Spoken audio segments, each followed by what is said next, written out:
President's Day, so it ain't no fashion show for me today. Sorry, fellas and ladies, whatever. Um, we here today. I am here with Backstage Brawl. Last time I had Randy and Eric. This time I have Randy and Ty here today to join me on this week. It's been a wild week.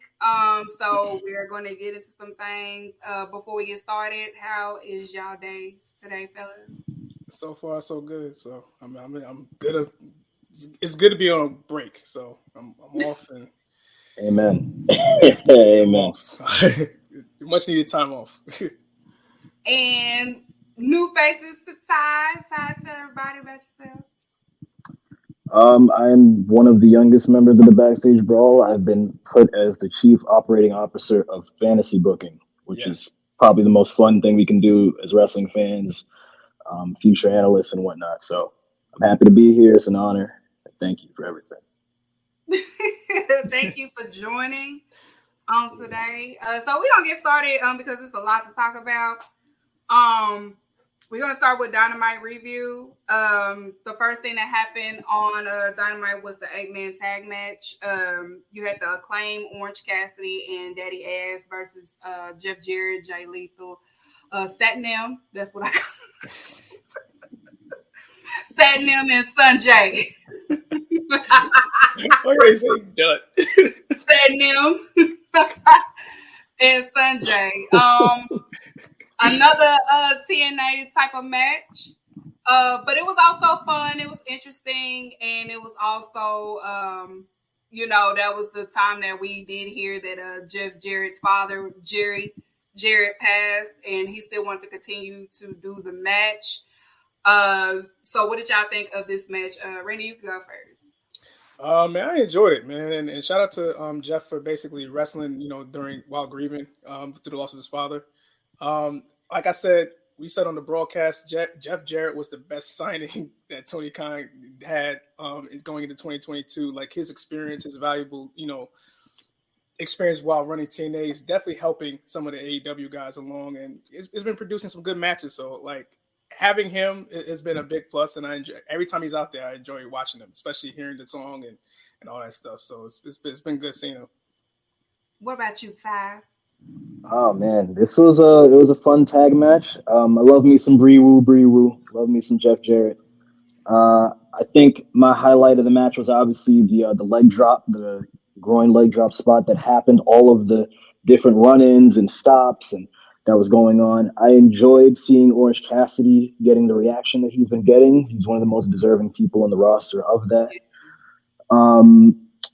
I'm too old because I've seen many different versions of Sanjay Dutt, and there is no reason why this man should be wrestling with a pencil in his ear. But I love it. I think it was a great way to open the show. I love how comfortable the Acclaimed are and how they've come in as a tag team. So it's been pretty dope. It's pretty dope seeing that tag match.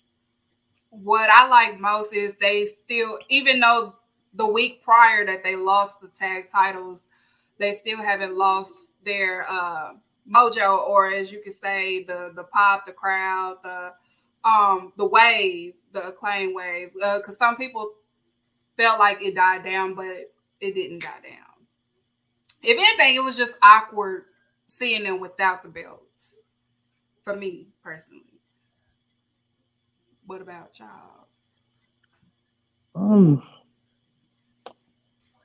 The only thing I really see, like, it is weird seeing them without the belts because it feels kind of bittersweet. I know some people made the argument that Billy Gunn should have had something to do with them losing it, which would have made a little bit more sense. Mm-hmm. But I'm curious to see how they spin this, especially with Revolution coming up around the corner. So I'm going to give them the benefit of the doubt for right now. I'm not going to judge just yet. Yeah, that makes sense. So we're going to move on to the next match that happened on the card. It was the Texas Tornado tag match. You had Claudio and Moxley versus Preston Vance and Preston Vance and also Rouge. I didn't tell him to put that on. Oh God, Rouge's face. Yeah. Preston Vance really shined in this match. Yeah. He was trending right when this match was happening. People like seeing him in this angle more than they did when he was with Dark Order. Me personally, I do too. I like this Preston Vance a lot. He is definitely going to be somebody to look for during this year as far as like heels in AEW. What do you think so far of this match entirely, though? Either one of y'all can talk. Oh, you want me? You want me? You want to I'll take it. It was the chaos it needed to be. Texas Tornado. We used to have a lot of fun watching these type of matches. It's a great change of pace, especially considering having all four people in the ring. It gives you the chaos of a fatal four way, but a little bit more purpose behind it. Shout outs to Preston for bleeding as he did. Man was leaking in that match. What you call it? With the BCC, I'm used to the members leaking. BCC to me stands for blood comes constantly. So I'm happy. I'm happy for them. I'm happy for Claudio. Got some good moves in there. It was exactly what it needed to be. Oh man. Yeah, I can't really say much wrong with it. I think it was very hard hitting and very chaotic, and that's what I needed. Yeah, man. What about you, Randy? I love brutality. So anytime I get a chance to see some blood and guts and people just, I just loved all of it, man. And anytime that Mox bleeds like 2-3 minutes into a match, you already know it's going to be a banger. So I definitely enjoyed the Blackpool Combat Club. And every time they come out, you're always going to know you're going to get the hardest hitting match of the card. So I definitely. That man is a sadist. Yes, he is. If Moxley ain't bleeding, keep it. Yeah. He gotta bleed. I gotta see blood. Actually, I'd rather just see more blood. I want to see him drowned in blood. I need more. You sound like that remix to that Gangrel song from that 90s rap album they did in WWE. About till I see blood. That's right. Right. I need to see more blood from Moxley. I did enjoy this match too. Roosh and Preston Vance worked really great as a tag team. So they both compliment one another too in the ring as if they've been tag teams before. So I like this. I like seeing them together. So maybe we'll see them in the tag team division soon. It could work. You never know. Mm-hmm. But next up on that card, we had Kip Sabian. Kip Sabian and Butcher and the Blade had attacked Adam Page backstage when Adam Page was doing the Bret Hart watching from the. Oh, that's beautiful. When he was doing he got attacked because Adam Page is facing Kip Sabian later on during that card. So that happened. So we're not gonna do too much on that. And then also the Warlow promo that he had with JR, the interview when he's explaining his hair had a purpose. He's explained that he grew out his hair because his father had cancer. His hair came out, so he had hair, and Samoa Joe, you took that from him. You took his hair because he is his hair, and you took it. So now he wants revenge. He wants revenge for his hair. So the feud continues because you cut off his hair, and now it's personal. Yeah. That was actually my highlight of the show. I'm not even gonna say here. What? No, because the way you described it is hilarious. But like the way that the passion in Wardlow's voice and his inflections, how he felt about like the connection of his hair to his dad who had passed away some time ago, and how much like the fact that Joe knew that and still went along with it, like it sold me very much on Joe's sadism, which it's well documented. We've seen it across multiple different promotions, but it also sold me on how much like this match is I like when they emphasize the fact that this is a personal match on top of all the other circumstances, because now you have more of a direct connection to why he's doing this, which helps get him over, helps get the whole angle over. It's probably the most productive promotion you can do for the matchup when you bring that essence of reality in. And he's Batista-ing it right now in terms of the actual look. He kind of looks like Batista in 03. I like the fact that he made those connections, and I like the fact that he got me as invested in it as he did. Great work from Jim Ross. Great with the sit down interviews as always. And what you call it, Samoa Joe. I'm actually afraid for Samoa Joe, not of him, afraid for him for once. So it's pretty good. With this view, really? Yeah. Yeah, I mean, you get to look at all the meat on the screen right now. Look at it. Look at it. Look at it. One of them titles is going away, and also a possible shoulder might be missing. Way Wardlow's pissed off right now. So Yeah, Warlow's mad about the hair. You took his hair. He about to take something from you because you took his hair. I understand, because if somebody was to cut my hair, that's why I wear a mad. hat. What about you, Randy? What you think of the promo?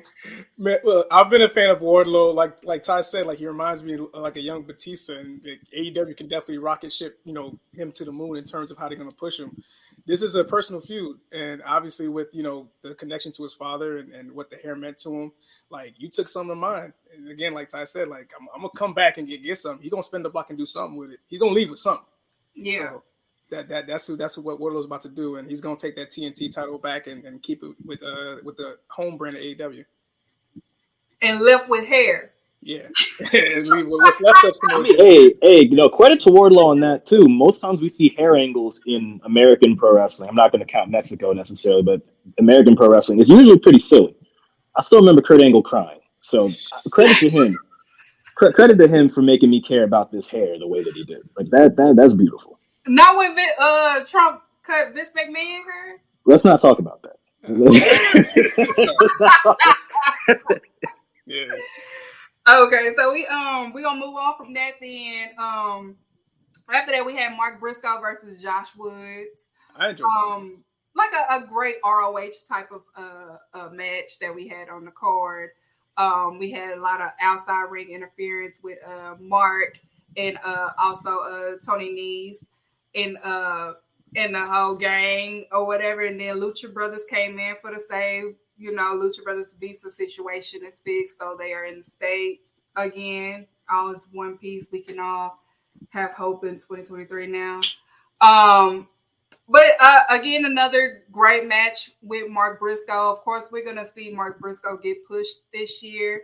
Like I've said before, it's an unfortunate circumstances why, it took this in order for people to see them on TV. But hey, we got it. We just gonna keep riding the wheels till the wheels fall off when it comes to Mark Briscoe. So, what did you think of the match overall? Either one of you can go. I personally enjoyed it because, I'm a big fan of the Briscoes because he put me onto the Briscoes when we first became friends, and so just watching his work and him just doing what he was doing and how the promo leading up to the match, it made for a decent story. Obviously, it may be something in the short term, but it was good to showcase Mark Briscoe, especially on AEW TV, and also for Josh Woods as well. So it was hard hitting. You got some excitement, got a lot of high spots, and I definitely enjoyed it, man. So anytime you get good wrestling, especially from Mark Briscoe, you know it's going to be a good one. Yeah. What about Goddamn right. Goddamn right. Now I love the Briscoes. God bless Mark doing what he's doing, carrying on and walking on in his brother's memory, and also for his own career, keeping the tag team championship with them. I love that, the symbolism of that.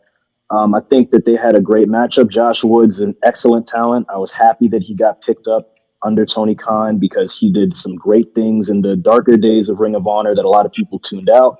He was a great pure champion there. I think it was a good showcase for both of them. I love the fact that Mark is on the most charismatic high possible. Him clapping with the chair to get the crowd hype, him doing the tope with the chair, him just being funky like a monkey on the apron. I love it. It is one of the most heartwarming things you can watch in pro wrestling right now. God bless that man. Keep on walking, man. Yes, he still maintained high spirits, and you can see it in his aura when he comes out in the ring. So, He's like y'all, he's a strong man of faith, man. Someone that's strong man of faith. Very much so. But yeah, I agree with everything both of y'all saying. Especially Ty. I've said before, I've always called them the Bayou Boys because I thought they was from the Bayou and I didn't know they was from Maryland. So I haven't been calling them the bite boys since Jay Briscoe passed out of respect. So, but yeah, I wouldn't say it was not an important card. People have been complaining we don't want ROH tied in with AEW on Wednesdays, but in a way, it still kind of is because we know Josh Woods from ROH and, of course, Mark Briscoe in ROH. And Josh Woods is a great wrestler, too. And he was great as a pure champion when he was in ROH and everything like that. I've seen him live when they had the super card out here in Dallas. So when he fought Swerve. And that was a good match. So kudos to Josh Woods. So, I think he will make a good fit for AEW too. He should be signed. Oh yeah, for sure, most definitely. Oh, okay, babies. Bless you. And then after that, we had hold on, let me go to my notes, y'all. Oh, and then we had the Scarf Boy promo. He came out and he did his promo or whatever, and then he called out Christopher Daniels. Christopher Daniels basically told him, boy, fuck you, I'm not doing that. You don't run nothing, you ain't my daddy. As he should. And he, what'd he do? He kicked him from the low blow kick, and then that's when we had Daniels still run out because they're continuing this feud to set up to the build for the match for Revolution, the 60-minute Iron Man match, Bryan Danielson versus the Scarf Man. What did you think of the promo? I'll start with you, Randy. I mean, I was happy to see Christopher Daniels, but I personally feel like dude is kind of flopping right now as a champion right now. I'm just ready for Bryan to just whip his ass and take the title, but I know that's not gonna happen. What if it do? I'll be happy. I'll be goddamn happy. I mean, listen. If Prep Boy loses that title at Revolution, man, I'm gonna be out there singing and dancing, man. Listen, I ain't trying to have him champion no more. What about you, Ty? What is your thoughts of this title reign so far? It's taking its time. It definitely needs. I think the swift kick in the ass is keeping everybody grounded and keeping like a certain consistency with it. You talked about on the broadcast how a lot of people had these expectations of MJF to be on this high because a lot of his stuff was just elevating and elevating and elevating. But every single run has a cool off period, and yes, there are things that can be changed. But especially with stuff like tonight, these are the kind of things that I kind of live for as a fan. Again, these like powerful little promo pieces, right? Like Christopher Daniels basically sent MJF back down to earth, and considering he's salted earth, that's saying something. He was very effective in translating to the fact, like what everyone already knows, what MJF is in, because MJF is a very delusional person, even though he speaks from a place of reality. Christopher Daniels brought him back to earth and said, the only reason why you really hate this man is because he's everything that you want to be. And the stuff that Danielson was able to accomplish so early in his career, to the point where he had a whole award named after him, and he wasn't even in the prime of his career yet, it speaks volumes to the amount of influence he has. He has a legitimate case to be one of the greatest of all time. And the fact that they're pushing this in that manner, I think it's a good step in the right direction. I want to see Danielson win too. American Dragon's always been one of my favorite people. If he doesn't, I can live with that because, that's a cool little footnote. It's like you've done it all around the world. You've been successful in every company you've been in except here. We saw what he did with Hangman last year. He keeps getting closer and closer, but if he never gets it, I can live with it. If he does get it, then it'll be interesting to see how MJF bounces back. Maybe that impassions him to get back to that elevated point a lot of people want to see out of the guy. And also, the same way that I think Moxley needs a vacation, Danielson needs a new T-shirt because this white T-shirt, I'm convinced it's the same shirt. It's the same Hanes shirt every goddamn week, and I need him to wash it. I'm getting sick and tired of seeing this every week. Danielson is like one of them plain Jane, like if it's in the pack, I'm gonna just get one out the pack and go about the day. He's like a bleached T-shirt Timmy Turner, just the same outfit every week. And I can live with that, but no, I can't. I need a new shirt. Tired of it. That was wild. But I do agree with you with the title reign. With the title reign, but let me see, because I talked about it last week how since he's been champion, his particular demo count is not there. Like it's always and we've seen like the complaints. People want to see him more in the ring. He's trying to do the same thing as he stated, like Ric Flair and all of them. They held the title. They wasn't a fighting champion. But I've always said that it's not going to work in this day and time. And the only reason why it's working for Roman is because Roman's did what he had to do to even get to this point in his career, to be a quote unquote part-time wrestler or, you know, things like that, because he's done the work. Prior to this person that, you know, of course he built his name in the indies and things like that, but I don't think you have the credentials yet to sit here and just hold a title, especially in a brand like AEW. AEW is all about fighting. That was their whole motto when they started. Like we're for the hardcores. We're gonna be fighting. And he's coming in here just holding, talking shit, saying the same shit, holding. So I think that makes him, but I mean, I get where you're coming from with that. I think that if you're going to take a different path, you have to take different precautions, right? Mm-hmm. So if he's going to be the type of champion that's holding, I think the fact that he is the opposite of what AEW stands for works to his advantage. I think it's just more so a matter of, does the company work around that? You know, because when in the case of him being on national TV as often as he is compared to Ric Flair, where it was like, depending on the title reign, he had different circumstances, right? So for MJF, it's going to take a lot more different segments, intriguing segments, a lot more of him maybe utilizing social media differently as opposed to just attacking random people. Do that, and then also post promos of where you are, what you're doing, integrate those into the show, and kind of give more people a reason to hate him beyond just what we normally expect. I think for him, it's the fact that a lot of the stuff he's doing is kind of typical of him. Mm-hmm. He's not really jumping out of his comfort zone and pushing the button more, which is kind of ironic to say about MJF since what we have seen of him. So I think the adjustments are needed, but I do think the path is valid. Like he can do it. They just need to work harder on it personally. And to add what Ty was saying, for me, it's like from looking at the way his reign's been so far, it's like it's only so long you can do the lowest hanging fruit in terms of what you're supposed to be doing. You do got to step out to your comfort zone to reach certain people. I mean, it's easy to antagonize certain people and random people online and do this kind of third in order to get heat. But if you're trying to advance as a champion, you have to basically, if you are a true student of the game, you have to look at how all the other greats have done it, how they've matriculated, how they've like graduated from this version of a heel to where you're trying to convey a story so that the bigger babyface can have that big payoff. He's not doing that. You know, it's like the lowest hanging fruit. I think that it comes with age. He's young enough to realize it. I just hope that he catches it and does something different in order to basically make fruit of this world title reign right now. That's if he wants to, too, though. That's true. Well, he's got to step up. He's got to step up or shut up, and I know he won't shut up. So you better step up. That's why Danielson got to take his arm off.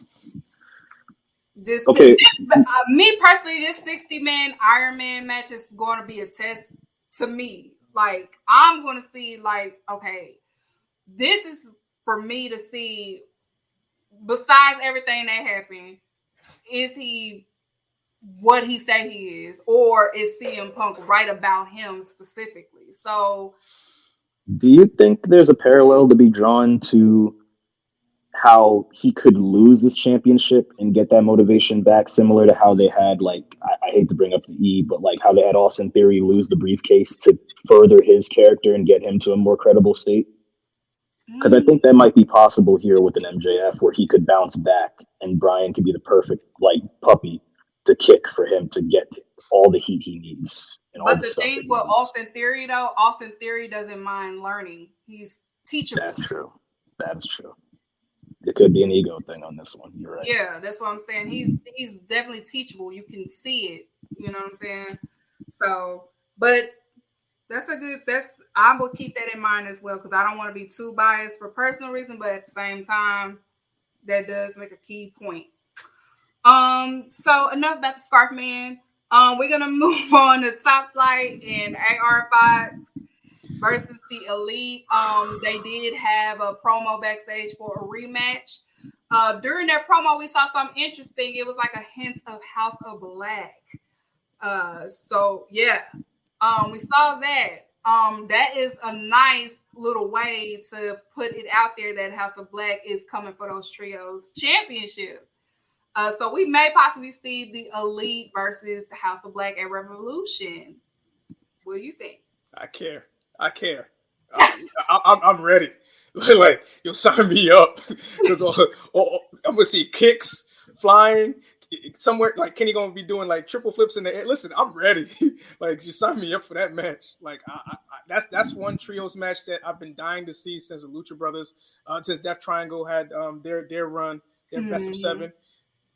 I know they wanted to slow burn that, but I am ready. I'm ready. Yeah. I'm so ready, man. Right. What about you, Ty? I need Black to get some gold. I need Black to get some gold.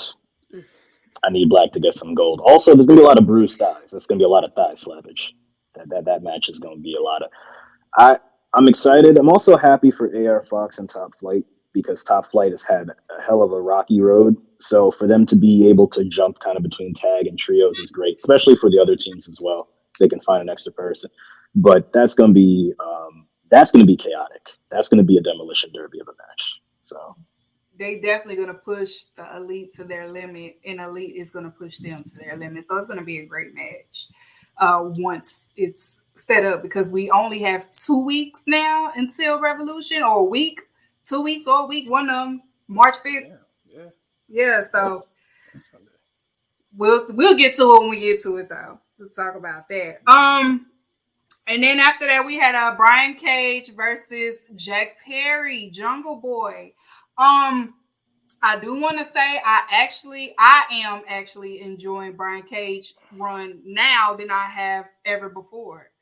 I don't know what it is. I really don't know what it is this time that he's done differently. I think he's more, huh? He ain't talking. It has to be that. It's that, and he's not wrestling with a chip on his shoulder either. It's like he's wrestling for fun. He's being his fun side prior to wrestling with a chip on his shoulder or trying to find a place and feeling underused and all this other stuff. So I think we're seeing a different Brian Cage in a different light, and I'm enjoying it. And he's not talking more, and that probably has a lot to do with it too. I wasn't ready. What about you, Ty? The dope match. I'm a sucker for pure wrestling moves, so Jack Perry winning off of a cradle was what I needed, that rolling cradle. I like how Brian Cage's moves are all finishers. It's just everything is just finisher worthy. He razor's edged him onto the apron. He power bombed him into the buckles. He's just hitting F5s into every. I'm just like, man, that's not fair. You get 2 at max in the video game. Well, I guess in the AEW video game you get 6. So that makes sense. But still, like, my God. There was a point where I was just like, Jungle Boy's spine is crying. I'm just like, this. It sounds like a water bottle, and I don't like it. But I thought it was solid. I thought it was solid. I think Jungle Boy, him being on his own and them transitioning the story through. Well, we'll talk about him when he comes out through a certain like little roadblock in their original story plans. Him going singles it's a goddamn beautiful thing. I love it. It's a beautiful thing. I keep saying he's going to be the one to take down Scarf Man. He's going to be the pillar to do it. Oh man, I've never rooted against somebody from New York so much in my life, and that's where we're from. But my God. See, Nassau County, that county don't count from New York City for us. So. What, Long Island? Yeah, Nassau County don't count. The building is in Queens. I thought y'all said something else don't count. Y'all don't count. It's Long Island and somebody else. Staten Island. Staten Island's New Jersey. Staten Island, y'all. Oh my God. They don't reflect all of our views. Randy's voice does not reflect all of our views. But I will say, UBS, stop saying it's in Long Island. It's in Queens. Please stop doing that. It's in the hood, man. I'm from the Bronx. Shanti said I could be from the Bronx, so I'm from the Bronx. Okay. Okay. Okay. Okay. Okay. When I go up there, I'm from the Bronx. That's what she told me to say. I'm from the Bronx. You got it. You got it. Okay. Why y'all see? I'm agreeing with you. I don't know what he's doing. He's buffering right now. I have no idea what that is. No, What's wrong with the Bronx? That's why y'all talking about my other hood. I got nothing. I got no problem with the Bronx. I went to school in the Bronx, so I'm good. Yeah, it's just boogie down, right? Next question. Okay. Randy. Next thing you know, then Jungle Boy, of course, he took the dub, and then the GOAT, the Hill of Hills, came back. Goddamn right. Well, with the world. Look at that. Peepers, we've been waiting on this. Y'all heard me each week. I miss Christian. I've been saying it. Peepers. Shout out to if you the peepers, you already know what to do. Shout out to the peepers. Look at that crimson jacket. He out for blood. My dog. My dog. Look at that. No, put that photo back up, please. Put the photo, Christian. Look at that.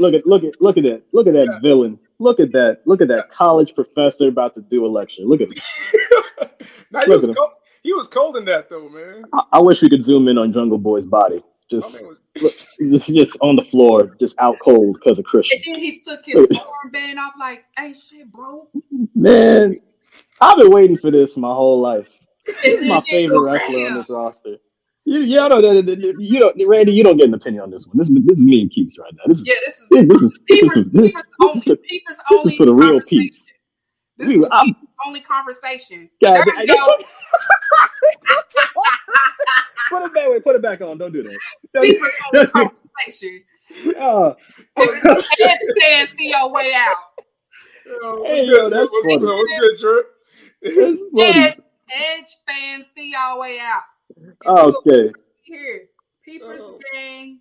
Let me get one more shot of Christian with that jacket real quick. Let's just praise this man. Look at put Christian back on. Look at that. Look at how smug this man. He was in one of the hottest angles in this company's history not too long ago. He came out, just dropped Jungle Boy with the mace and the unprettier, the kill switch, the kamikaze, whatever you want to call that move. Hit him with and dropped him on the ground. Too. Goddamn right.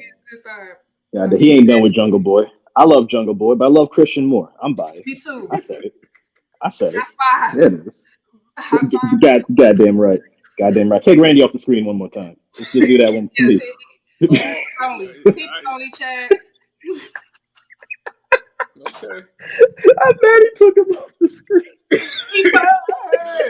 Shout out to the peepers that's listening to the show. We pray for times like this. All my life I had to fight for that. It beat after CM Punk debut. I don't care what nobody say. I was. And one of the best catalogs of AEW matches too, Christian. I still say he gave Adam Cole his best match, in my opinion. In my opinion. By far. You know. So there we go. The Christian versus Kenny Omega Rampage. One of the best matches in the goddamn history of the show. Actually, both shows. Actually, just the company. No, and it was an emotional moment. Brian? Main evented one of the biggest shows too. Yeah, this is. Oh my God! No, we got to change topics. We're gonna be here forever. Kenny said, "Oh, I'll drop it to Christian, of course." It's goddamn right. That's his dad, Canada. What y'all doing? And then when y'all remember Christian did the promo because MJF was pocket watching, and he had to let him know like, until you have a pay-per-view named after your match, don't count my pockets. Damn right. And he won the first match in the history of that pay-per-view TLC too. Don't count my pockets. I earned this money. Damn right. I earned this money. Was you? Him and Cole was flames. That's right. See, you got good taste. My dog. My dog.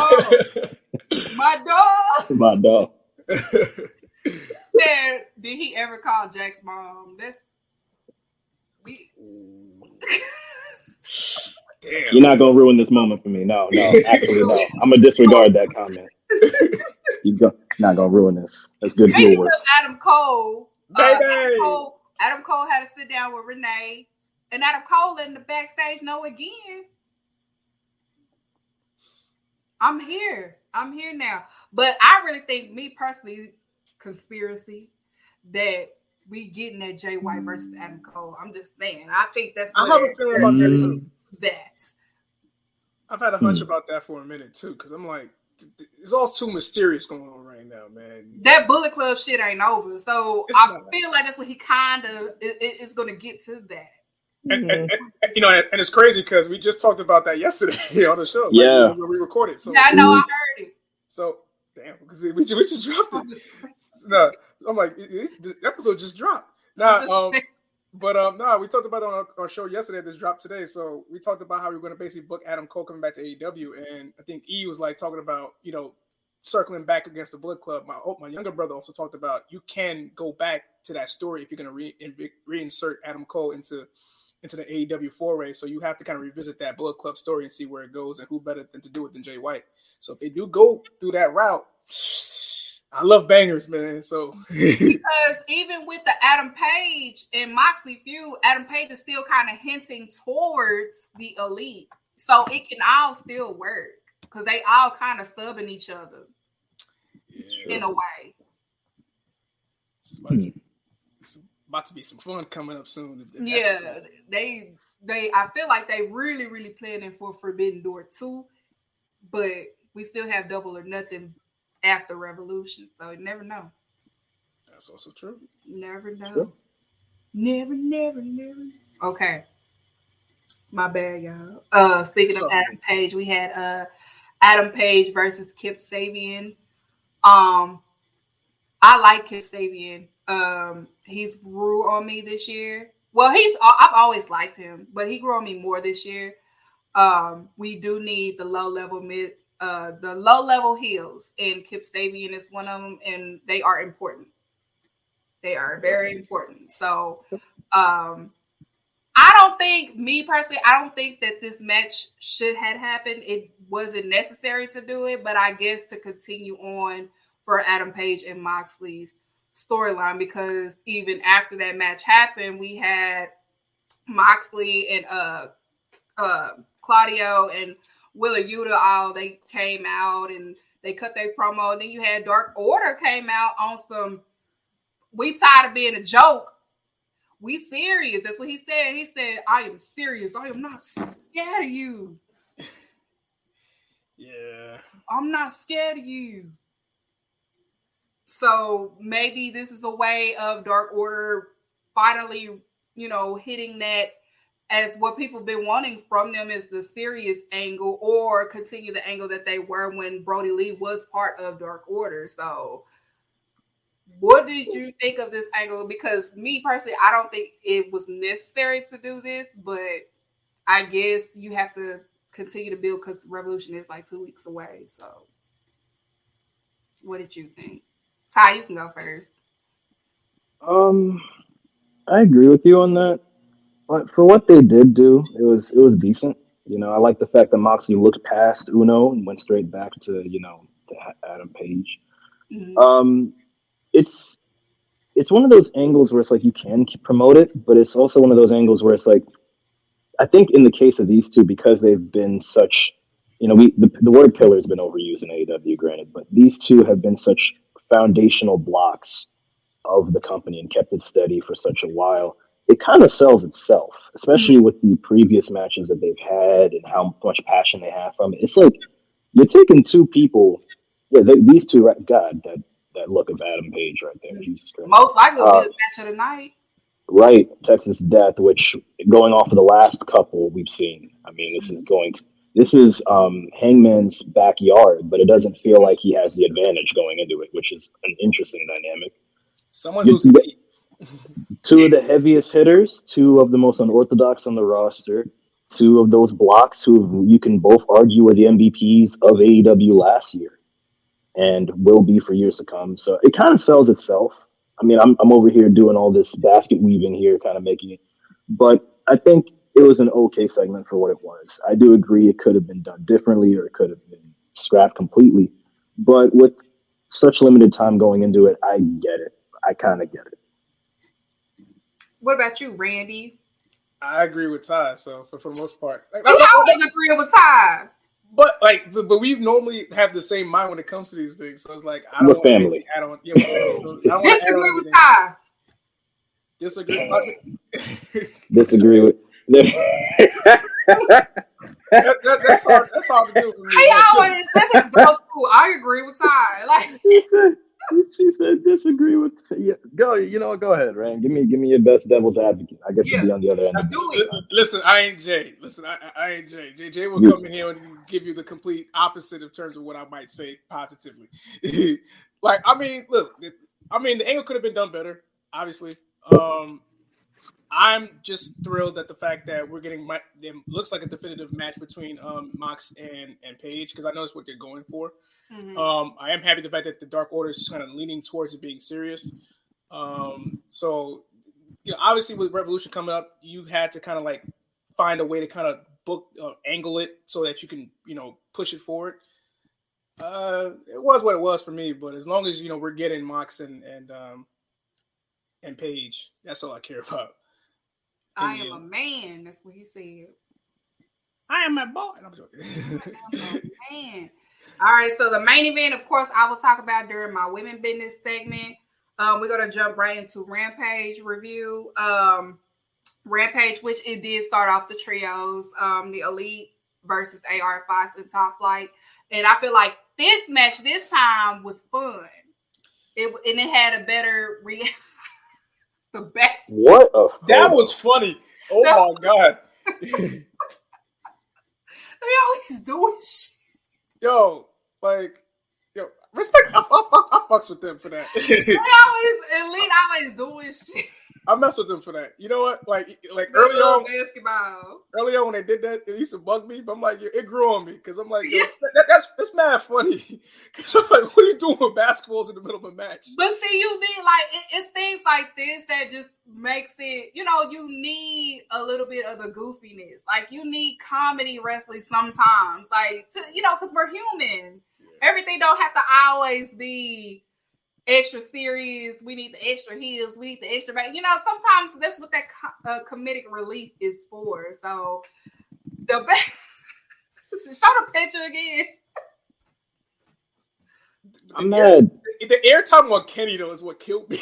I'm mad. Kenny got a dope ass behind the back pass. Did y'all forget? Like there's no reason for that. Kenny might have played ball back in the day. He did. He did play basketball. So Kenny a hooper, man. Like it's just not like there are a lot of things about him I don't know. The only people that hoop in AEW, of course, Jade, Kenny, and Luchasaurus.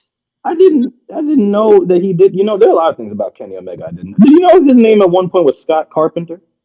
I did not know that. What? His name was Cornerstone Scott Carpenter at a point, and he was dressed in the same, if y'all remember him when he was wearing trunks, those little Venom trunks, like his little, his little Marvel gimmick a couple years ago. I didn't know he played basketball. I didn't know you could do half of this in this match. Like there was a point where they propelled this man up trying to get the ball, and they got super kicked in the air. That was my favorite. I was just like. It's not even the fact that you integrated the gimmick. It's like some of the innovations in the integration of the gimmick. I don't even know you could do that. And I knew they were gonna fly. I mean, look at the people involved, but I didn't think we were gonna fly like that. No, I liked it. I don't even like the Bucks like that. But this is the most PWG Bucks I've seen on the show in a minute. All right, watch BT. They be hooping all the time. That's true. Kenny is just like Prince with basketball. Like you think they can't play basketball, so they be like, okay, let's play basketball. I never want to hear him say blouses. Kenny go take off his shirt, and then I'm like, okay, we can play basketball. We can play. Oh man, he'll have Tim Duncan trash talk. He'll be giving you the most passive aggressive compliments while you're playing. Almost got me. Basketball and taking. That's crazy. Oh man. Oh, we put that shit in the game. Like if he adds those little things into the game. Hey, they might. They do have a mini game section. It's taking 50 years for this game, so they're gonna have everything up in here. Yeah, They have. I'm waiting for the game to drop. And they keep updating, and then we gonna have this, and we're like, okay, but when it's gonna drop? I'm waiting for it. Like WWE done had 2 games already that done dropped. I think the last time I heard, they're gonna drop a couple weeks before 23. They're gonna drop a couple weeks before 2K23. So, oh my god, I'm interested to see how that goes. And they're using basically the same engine both games, so this is gonna be a very interesting head-to-head with these two. So. Lord, community creation is gonna be lit on both games. And then after that, we had on Rampage, we had Wheeler Yuta versus Orange Cassidy. They setting that up. Wheeler Yuta came at Orange Cassidy kind of sideways, and I don't know if Yuta remembers, but you left them. Yep. They didn't, you know what I'm saying? You chose to leave them. I don't know why you coming at them as if they told you to leave. You chose to leave. Freely, too. You chose to do that. Are you mad because they didn't stop you from leaving? That's what you wanted to do. Orange Cassidy had bars in that promo. He said, I wasn't trying to be your mentor. I was trying to be your friend. And I love that. I love that line. I also love it because Cassidy don't talk that much. So when he does talk, it means something. Mm-hmm. The fact that they're both champions too I guess the fact that they're both champions in the wake of the fact that they broke up the way that they did, they found success their own ways. There's a lot of symbolism that went into that match. And there's a lot of symbolism that went into that exchange. It was weird for me, but it was awesome for me because you don't get to see those subtle little things anymore. So right. That was pretty fun. And I was going to bring that up. I'm glad that you brought that up, that I just wanted to be your friend, not a mentor. Like, this basically, if they do this right, this can be a good angle to teach that, sometimes you don't have to jump off. The grass ain't always green on the other side. And, Cassidy has a lot of momentum going into this, too. He's got one of the biggest hot streaks in the company in terms of his record right now and all the fan adulation and praise. So when you take all of that, and this could elevate into a bigger angle than people think if they were to go down that road and keep it going. So it could help Yuta out a lot, too. Right. Because if you think about it, Yuta had shit with Bryan Danielson because he felt like Bryan Danielson never had his bag. And then you always coming in to save either Moxley or you coming in to rescue for Claudio. You never really had to do that with the best friends. Because they'd always pull up. They'd always pull up. It was always there.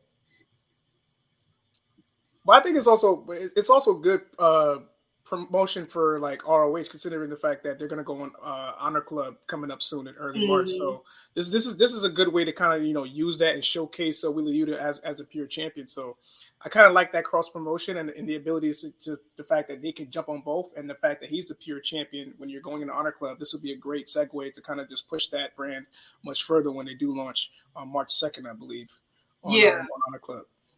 Is it? I believe. Yeah, it has to be this. I think it is on the same week as Revolution. I think so. But yeah, so that is a good segment. So that match will be this Wednesday. Wheeler Yuta versus Orange Cassidy.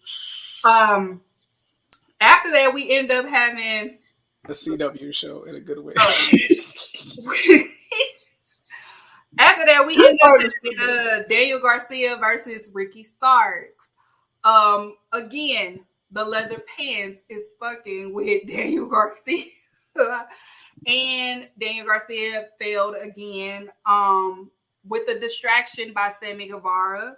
Like I've been saying, if you're paying attention, it's a story within that story. So Daniel Garcia is challenging Sammy Guevara is challenging Action Andrade because Action Andrade came out and chased Sammy around, which that distracted Daniel Garcia, which caused him to lose. And again, this is the second time Sammy Guevara has came in to distract Daniel Garcia from a win. Like I've been saying, Daniel Garcia and Sammy Guevara slick have a feud within each other to get Jericho's, who's the right-hand man to Jericho.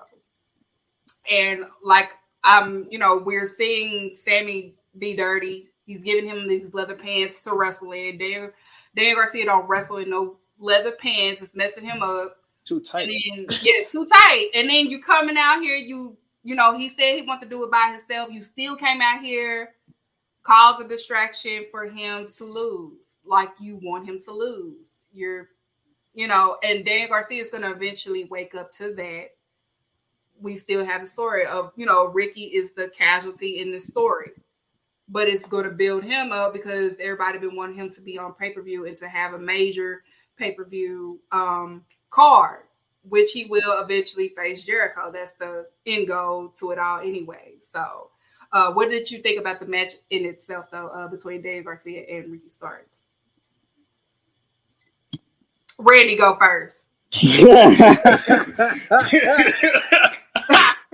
No, I mean, listen, I'm a huge Ricky Starks fan. I was happy to see, the way the match went. Obviously, high octane, move sets between both guys. But them damn pants was too tight. It was bothering me, man. Because I'm like, one false move and you're going to rip them pants in the middle of the ring. Mm-hmm. It could be a lot, I enjoyed it, man. I enjoyed Ricky Starks. I kind of wanted Starks to be away from that Jericho story, to be on his own, to do something else. But basically, off of what you said, is going to lead to Jericho and that one-off, that one-on-one at a pay-per-view somewhere down the line. It could be a Revolution, could be further down. So anytime that Ricky Starks has some importance on TV, it's always a plus for me. And that story within a story between Garcia and Guevara, kind of very creepy to me, because I'm like, you're trying to battle for Jericho's attention like that. Just, it is what it is with that. But it's been a battle for Sammy since last year, since when MJF was on the other faction, when he joined. Like, he's been trying ways to get rid of the young lion in the group. That Jericho already gave Daniel Garcia a lot of attention during the whole sports entertainment, pro wrestling. He didn't give that attention to Sammy Guevara. He trying to keep Jericho to himself. He been trying. He's been there from the beginning. You kind of like it's starting to feel like what do you call it? It's like he feels like he's the middle child, and he doesn't want that. I didn't do that because of you, Rand. Stop looking at me like that. I did it because he doesn't like the idea of the tension going away, and for me, this is the out for Daniel Garcia. This is the out. This allows him to finally break off and get the singles push that a lot of people were hoping for some time ago, right? Mm-hmm. So hopefully this will be the payoff. I don't want him to wrestle in pants no more. I don't care if it's leather pants. I don't care if it's a gray pants battle royal. I don't care I need him to go back to his regular clothes, because this is atrocious. I don't like when Jericho does it, but I understand. I don't like when he does it. I can't do it no more. He has to. He's 52 years old. I don't want to see him in no trunks. Yeah, I ain't trying to see that. I don't want to see him in no. Look, he was wearing the lion heart stuff, and it was all right. I don't think putting him in tight leather pants is help. I don't know.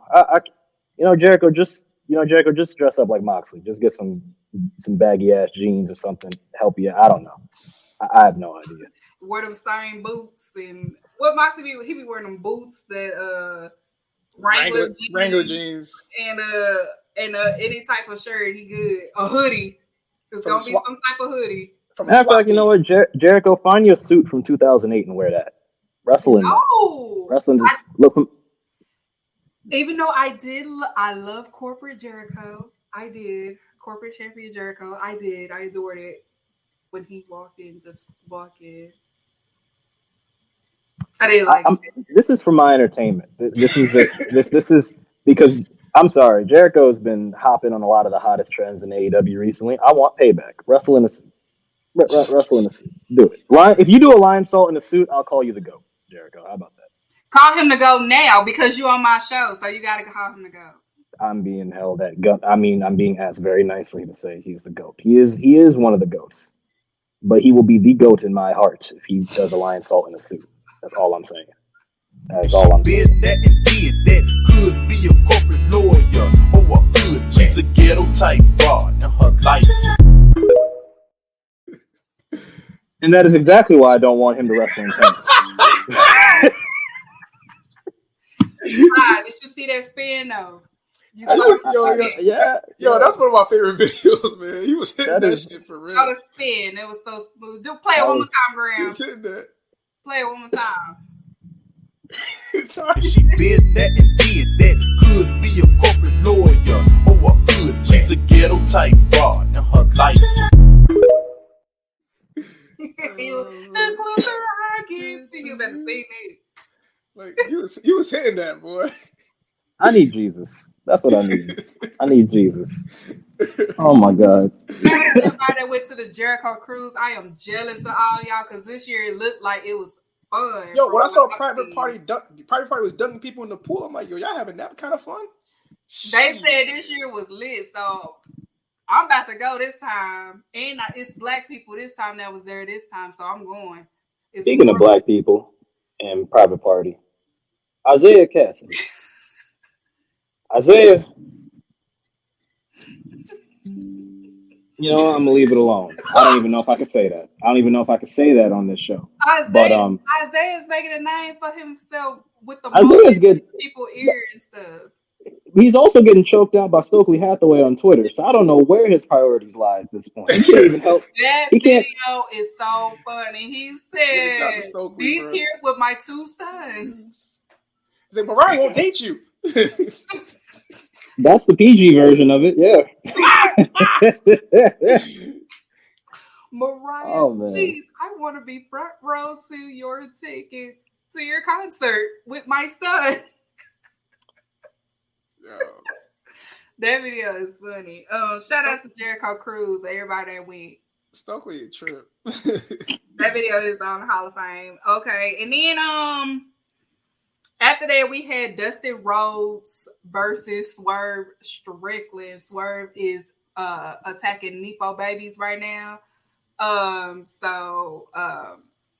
Yeah, we saw that Dustin ended up winning by DQ, but Swerve was beating that man like he stole something. Like he was really beating the fuck out of poor Dustin. He was collecting reparations. Yeah. That Swerve don't put that. No, not that face. That's what he said. Reparations. Not that face. He said reparations. They gonna post the picture. Then he next to that white man. Why a face like that, man? It's bad angry, son. Stop putting it on the screen. Why he look like that? But Dustin, he beat that boy up. But then he was about to break us one of that concrete on his head. And then Keith Lee comes out. Carl Winslow? We don't ageism on this show, Randy. We don't do ageism. I'm trying so hard to stay professional, and then y'all saying that, and then put that image back on the screen, please. Just put it. Look at Parker Bordeaux's face. Look at. No, not that. Not that. He bait and switched me. God damn.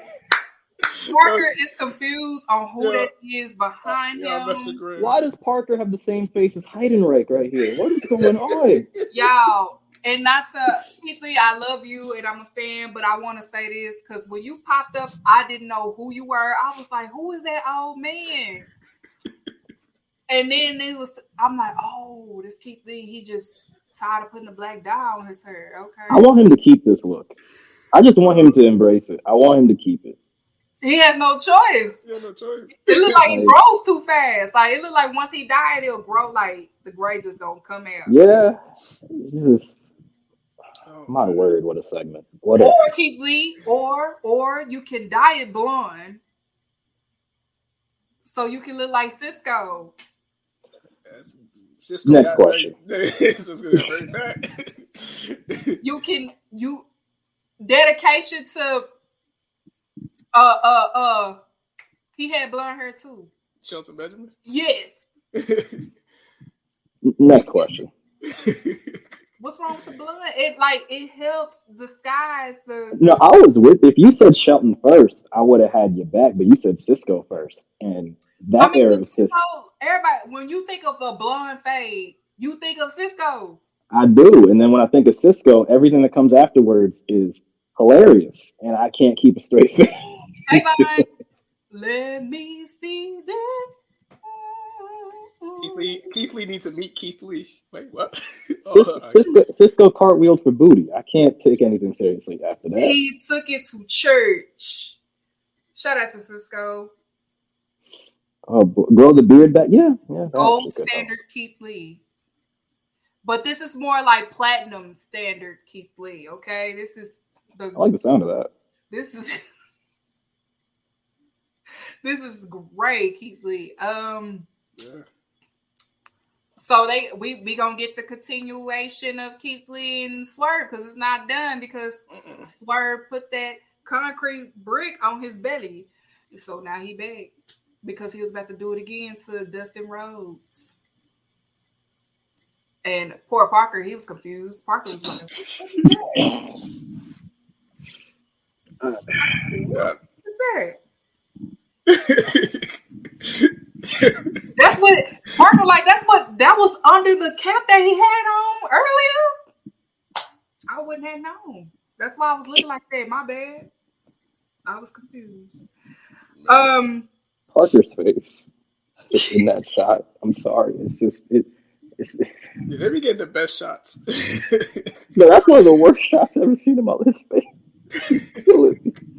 I'm sorry, continue. I just yes. Oh boy. Yes. So we gonna move on to women business. Women business. Put the promo up for women business. Y'all know the rules. Everybody that's on the chat know the rules. This is what you need to do. You need to stay out of women business.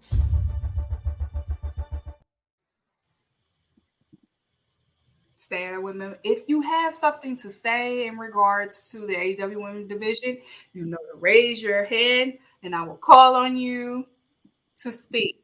Okay? All right. Women business. I'm gonna start with Dynamite women business. The main event. We had a women's main event on Dynamite. It was Ruby Soho, Britt Baker, and Toni Storm. Now the match did start off really, really strong, and it felt a little bit flat towards the end. I will say it's really nobody's fault. I guess what looked good on paper just didn't look good when it actually happened.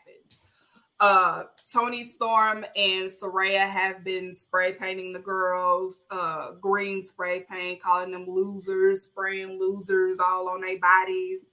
Saraya spray painted Toni's yams so Toni can do the hip thrust that she does, which is very, very brutal because make you want to, make you get CTE with that hip. You know what I'm saying? So, a lot of people, including myself, was confused. We was in confusion. When that happened, it was a lot going on. I knew where they was trying to take it. It just wasn't executed well. But it's fixable. It's not, oh shit, this shit is terrible. Like, it's a fixable era of what they're trying to get to because we know what it's trying to lead to, which is the first blood and guts, women's blood and guts that I've been, saying that it's going to happen. But I saw more people were saying that Saraya is messing up the momentum for the women's division.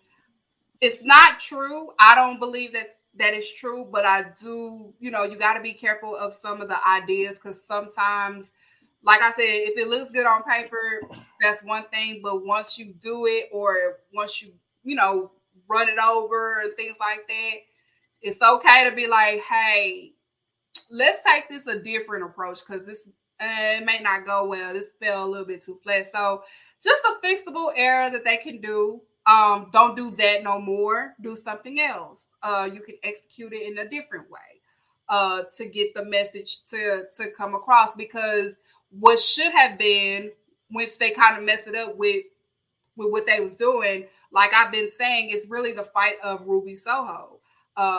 Whose side Ruby Soho is going to be on. They kind of missed that mark because of that distraction thing that happened between the spray paint and Britt doing the cover, or she looked like she was kind of confused on what to do. It was just a lot of things happened that shouldn't have happened, especially them main eventing that night. So fix it. Just go in the booth and fix it so we can get back in the right direction to push this story, because this is one of the better stories that they have going in AEW so far. It's just that Wednesday, the execution wasn't there. But it still can be fixed. So fuck it, we ball, okay? So that's an error that can be fixed. Also, I want to say on Women Business, I want to, Thunder Rosa was the bigger person this week. She apologized to the women's division, the locker room. She issued an apology to everybody, letting them know that she's sorry if, I was responsible for, and I hate to say that Drip was right because he was right, but that's still my girl. That she was sandbagging and all these other things and causing conflict in the backstage and things like that. She owned up to her part. She apologized, and commentators in AEW as of right now, because she's still injured. So she's not allowed, and she's not wrestling for right now. She is still on the injury list, but she is contributing with the Spanish commentary, and she's also helping out with the women's division as well. So kudos to Thunder Rosa for having big balls and being mature. We don't have a lot of mature people in wrestling, and kudos to her for being mature and owning up to her mistakes to make things right, because the AEW women division is going in the right direction, and the last thing that they need right now is conflict. So kudos to her for, apologizing to Toni Storm, apologizing to Britt Baker, apologizing to the people, that she had a conflict with, or some of the things that she has said when she was on the podcast, different podcasts that she was on in the interviews, and of course, certain shade that she's thrown on the timeline and stuff like that. So that's what you need to turn on a new leaf. Even if you felt like you was in the right at the time, she still was a big, I'm just going to apologize. Let me apologize. I'm not going to point fingers. I'm not going to say, well, I reacted because you did this. She just simply apologized. So we can have, so we won't have another back, media scrum. That's all. So we don't want none of those. And is that all? I thought you had a hand raised. Moving on, also for Rampage, we did have Jade Cargill versus a young lady named Berta Vixen. Berta Vixen? What's her name? Vixen? Berta Vixen? I don't know. One of them. But Jade Cargill, of course, she took the dub, another quote-unquote jobber. But she is, she has expressed that she is ready to be in the same match as Jamie Hayter and Britt Baker and things like that.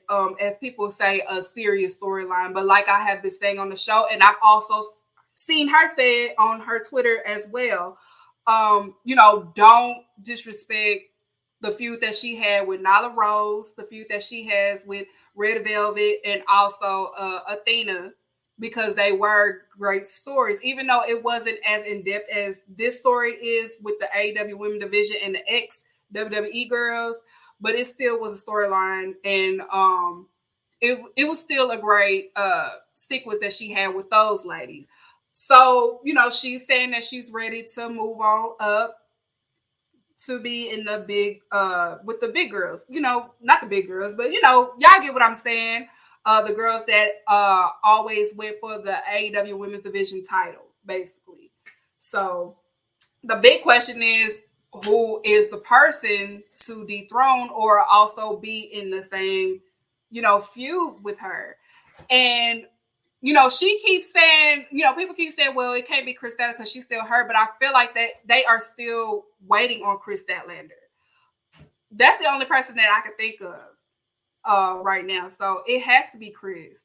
So I'm going to just put it at Chris. I feel like it's going to be Chris Statlander, but I do feel like Jade Cargill may be placed in the battle with the AEW women's division and the ex-WWE girls. It's just a matter of whose side will she be on. I feel like they will put her in that because she did state that she wants to be part of, the major storyline. So I feel like they will end up putting Jade Cargill on this storyline as well. Hopefully they get started with picking the women who's going to be on who. So in my AEW women's division, my women business of the week is going to go to Thunder Rosa. She didn't have a match, but owning up to the shit that you do and able to apologize, it takes major maturity and it takes balls. And she is my women business of the week. It takes guts to do that because we want, like I said, the AEW women division to be on a good note. So she is my AEW women business of the week. And that's enough for the women business. Now, if y'all got something to say, y'all can raise your hand.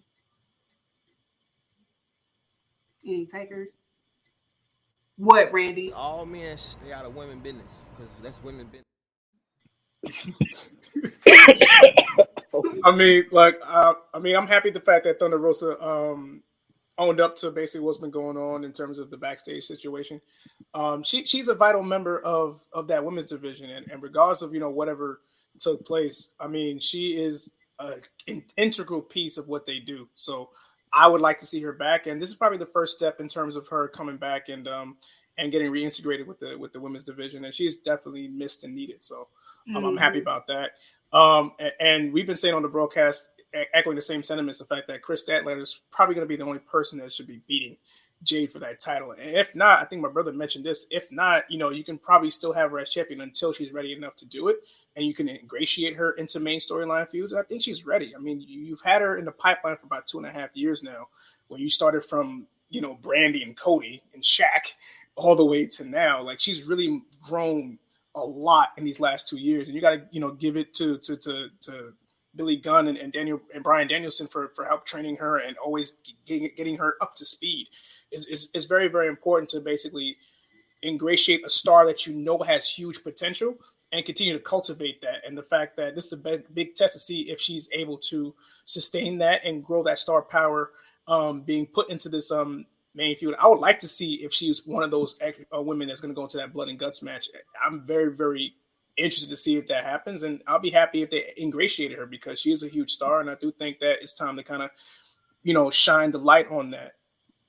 My only thing with Jade Cargill trying to join people like Jamie Hayter or Ruby Soho and things like that, as far as the promo wise, she'll get that down pat. It's just as far as the in ring. My thing is, I still feel like in ring wise she's not ready yet because Jamie, Ruby, and even Britt is not even ready for them, but at the same time, Britt is kind of able to, she knows her limit, but she still can be, she can still be up to their speed, but they know how to carry Britt. I'm scared that if she gets in the same ring as like somebody like Jamie Hayter or Ruby Soho, it's going to be it's going to be a lot of carrying on their end because she can only do so much. Because she can only, you know what I'm saying? It's I won't say limited, but she's still in the phase where she is learning to trust her opponent. Because she's only trusting certain opponents. Like I've said it before, when she had the match with Nyla Rose in the beginning, you could tell the communication wasn't there. Like she wasn't trusting Nyla. And it took like towards the end, she started to kind of get there. Prior to her wrestling Red Velvet, she trusts Red Velvet because they practice all the time. Prior to her wrestling Athena, she was able to trust Athena. Like, you can't just trust certain people, especially if you're a champion, especially if you're going to be that person. You have to learn to trust the other person. And on top of that, how can I say? I don't want to say it without trying to bash her, but I feel like she still needs to go in the booth a little bit more with some of her moves or learn some more moves, especially if you're going to be going up against somebody like Jamie Hayter or Rio or Serena Deeb. It's just different people, like in Thunder Rosa even. It's just certain girls are just different. And when she said that she's ready, she was saying as far as story, but I was just like, I'm waiting for her to talk about, but what about in the ring though? You can be ready story-wise, but what about in the ring? You have to be ready in the ring for them too, because these girls are always practicing. They are always in the ring, even when they're not on TV. They are constant, like these girls are constantly, they practicing, and they also booked outside of AEW wrestling. Athena was just in Japan, you know what I'm saying? And in California. Rio, of course, is in, when she's injured, or if she's not, she's in Japan. Sheeta is in Japan. She has 2 titles. You know what I'm saying? These girls are constantly working. They not, I only wrestle on Wednesday and that's it, or I only wrestle on Friday and that's it. If you're not wrestling, practice. That's my only gripe. Yes, she got good chemistry with Sky Blue, and that's because of Madison Rain. You know what I'm saying? Madison Rain is doing a good job as a coach. I have a quick question. Do you think with Tony doing house shows now, do you think that would be a good way for her to kind of practice and get those reps in? Mm-hmm. That's what she needs. Okay. That's what she needs. Like you only get better. Like, and I know that she's tired of being compared to Bianca Belair, and I know Bianca's tired of being compared to her. But the reason why, and I know she's kind of questioning why she's always second to Bianca. We've seen Bianca work from NXT. She's improved, and she practiced. You an athlete naturally practices. And that's what she's done. She's practiced every, from NXT when she was supposed to have her moments. She knew she wasn't going to have her moments at NXT because, Trish promised her, when you get in the main road, that's when you're going to get your. And she practiced. Just because you have the title, or just because, the promoter is going to get you to where you need to go, it doesn't mean that you stop working to get to where you need to go. You know what I'm saying? So that's my only thing with Jade. Jade just, yes, you are improving, but just because you are improving, it doesn't mean don't stop practicing. Don't stop learning. Don't stop. Hey, I want to do this move. I want to do this move. I want to try this move. It doesn't mean don't stop. And I'm not saying that she probably doesn't work, but you have to, one thing is storylines, but AEW is all about matches. Storylines, and you want to do all of that other stuff, that's what different companies are for. But as far as AEW, to win the crowd over, they're all about matches. Promos is cool, but the matches got to be there. You know what I'm saying? Like, Britt only got away with it because that's what the women division needed at the time. They needed somebody like Britt Baker, so she's going to get away with that. And plus, she's mainstream, and her merch is still being sold out, and all this other. She's money. She sells. We trying to get you to that point, so you have to, you're black. We already automatically got to work 10 times harder. You know what I'm saying? So it's a blessing that she's able to be a Goldberg or have a Goldberg type run, because we never seen a black woman get a Goldberg type run in a company. But you can't say that you want to, now I'm ready for Jamie Hayter and all of this other stuff, if you're going to still do jobber type moves to jobbers to them, because it's not going to work. It's not going to work. So that's all I got to say about the women business and Jade. So, but it's no shade to Jade or nothing like that. So don't take what I said and turn it into something else, because that's not what I'm saying. I'm just being honest, being an unbiased AEW content creator right now. I'm just speaking some real shit, okay? Because I want to see her do better. I want her to get to where she wants to go. That's what I want her to get better. I don't want her to be stagnant because she has the belt or because of her name. I want her to get to that level so people can stop calling her green, or people can, stop saying what they're saying.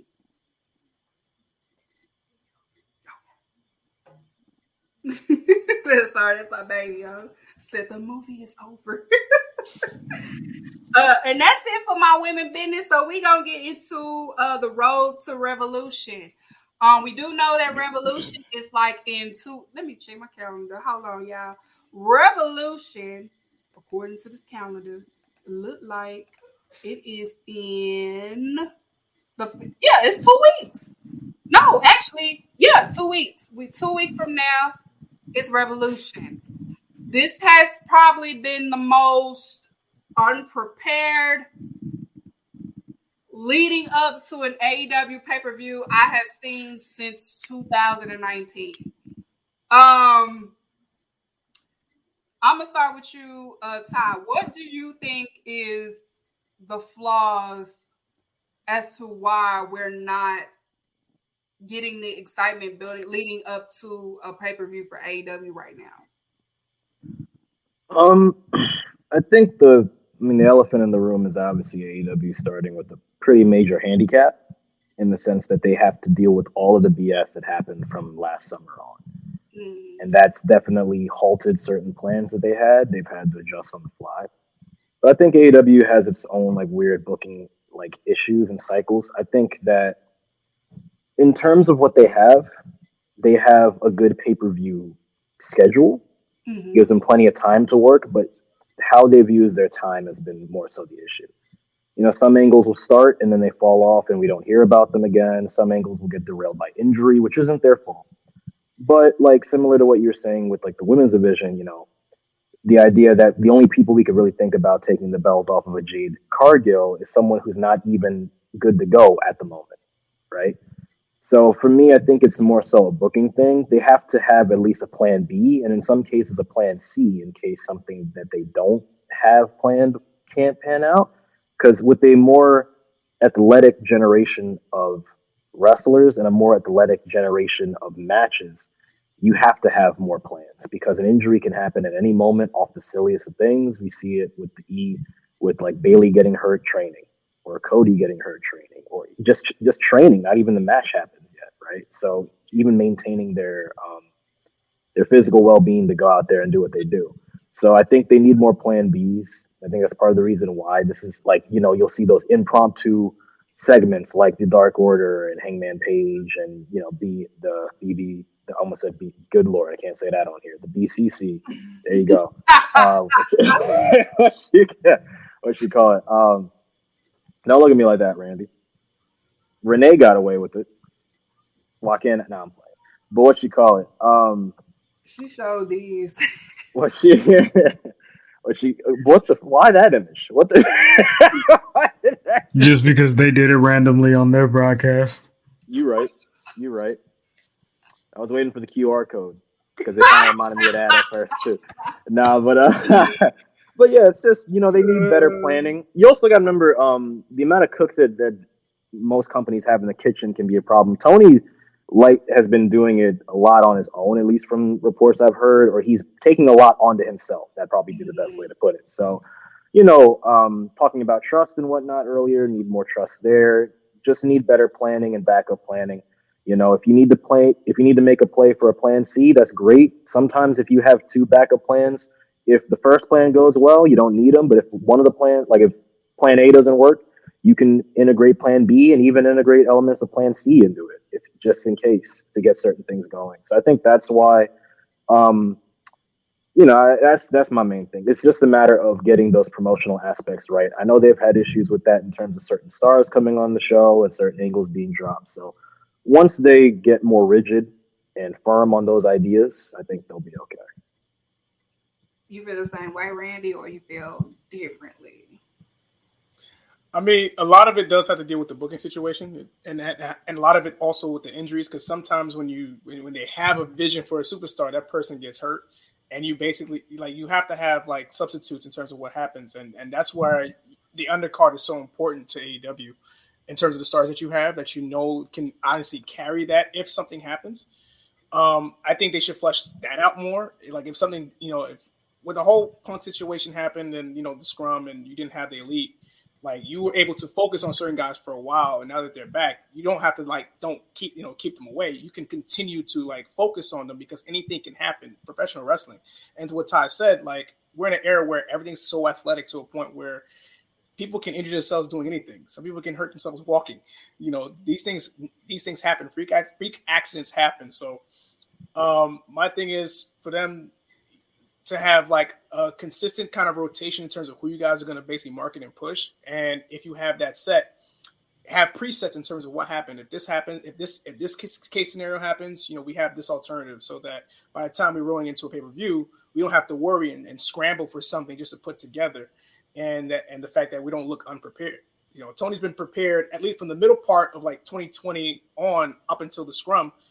Everything was prepared because you had all pieces in place. But because of what happened in September, everything became frazzled. So now you're putting certain pieces back together and you're just kind of leaving things that you were actually building up. So I would like for them to kind of go back to that and continue with that with consistency.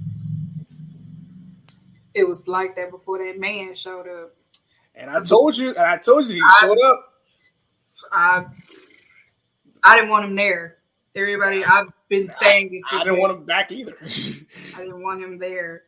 But I agree with everybody. On that, Tony, I think it's more because he's still the only one doing it. We could tell that he don't trust anyone with the story or the direction or the vision that he thinks it should be, because all the day ones we was there when Cody was part of the creative. We saw how that went, and I know he's not trying to go back to that, and he's just scared. I know he's still I don't want the wrong creatives, but I don't, you know what I'm saying? But I feel like if I do it, it'll be done the way I want it to be done. And he has a lot of responsibility on his plate outside of wrestling as well. So, Tony, you may have to start getting writers. You may have to start getting creatives. Got Jeff Jarrett right there.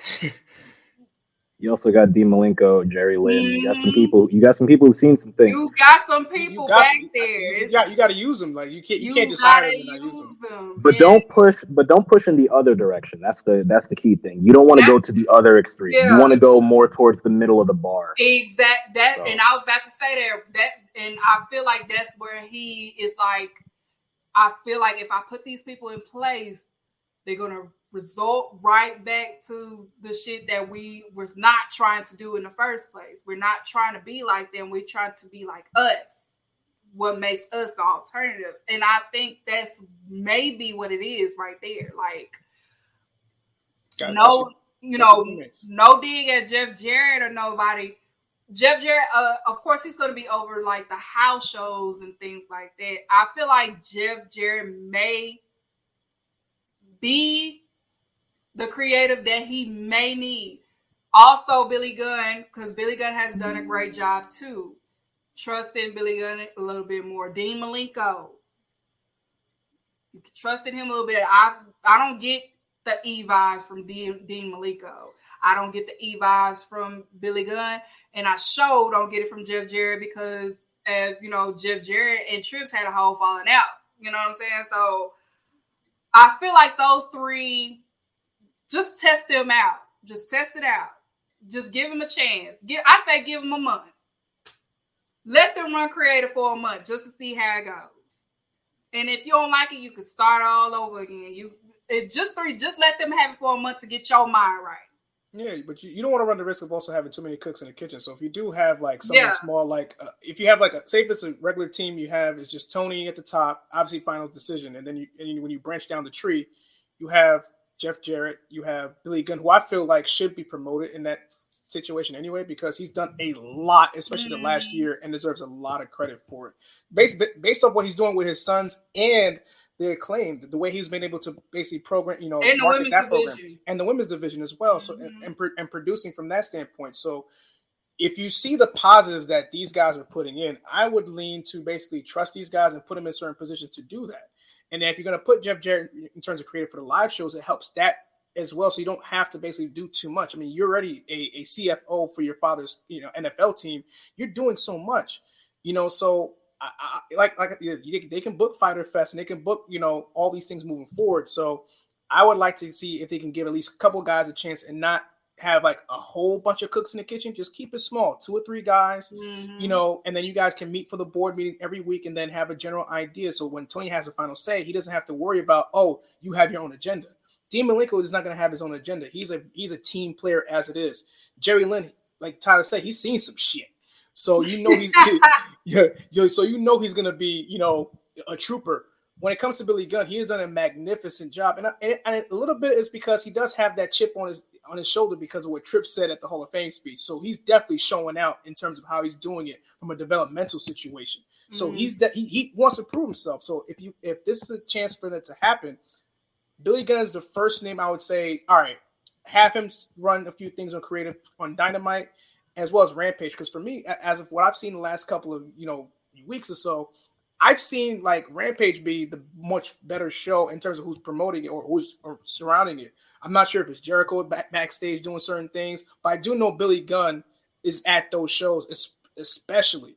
So if he's doing those shows, while Tony is doing whatever he's doing, I think you should give Billy Gunn a chance. And then, of course, Jeff Jarrett, you have that mind, that wrestling mind. He ran his own company before, prior to Dixie Carter, but he was able to run his company before and sustain success that way. So I would pick his brain too. You have guys who outside the E can give you so many things that can definitely, move forward, push forward your company. And I think it's time for Tony to kind of just at least gain a little bit of trust with those guys and give them a chance. Oh no, he's gonna have to. He's got Ring of Honor on the other hand. He has to do too, and he's not gonna be able to handle that either. So he's gonna have to. Yeah, you're gonna have to, because you don't want to do all those things and wear too many hats. You're gonna go cuckoo. So you need to diversify your portfolio a little bit in terms of who has what responsibility.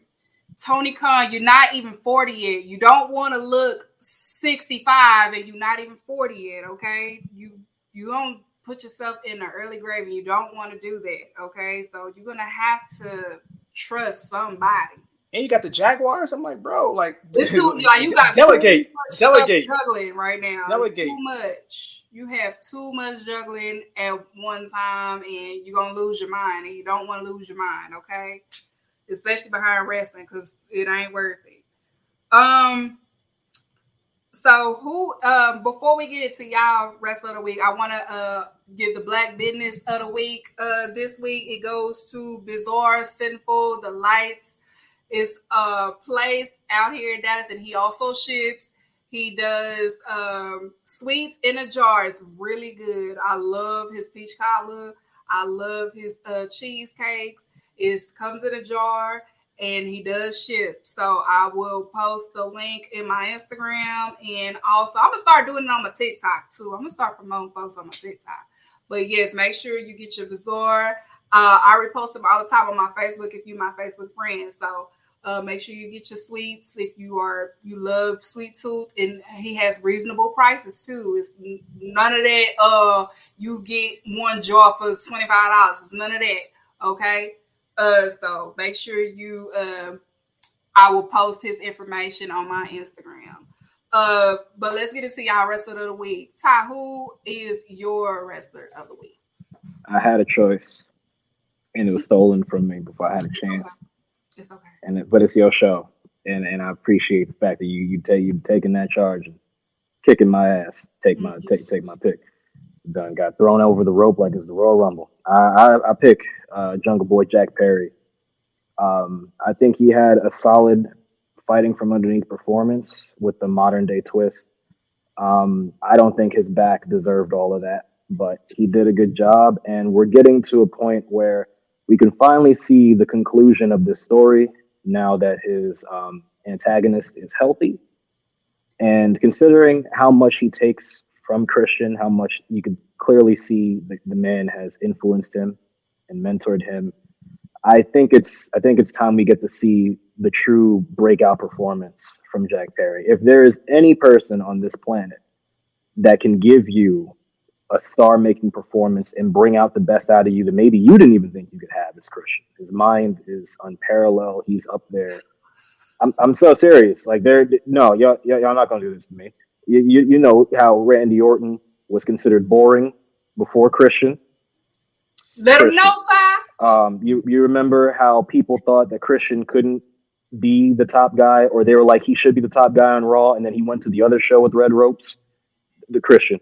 Remember when ECW was dying and nobody watched? I watched before that, but I especially watched because of Christian. You know what I'm saying? Remember when Del Rio was a thing? Oh yeah. Who was Del Rio's best matches with? Christian. Yeah. Y'all going, yeah, and I'm not trying to jinx. I'm not, but like just looking at Christian's catalog of AEW matches, you talk about match quality. Who had more ring time during that the tag scene?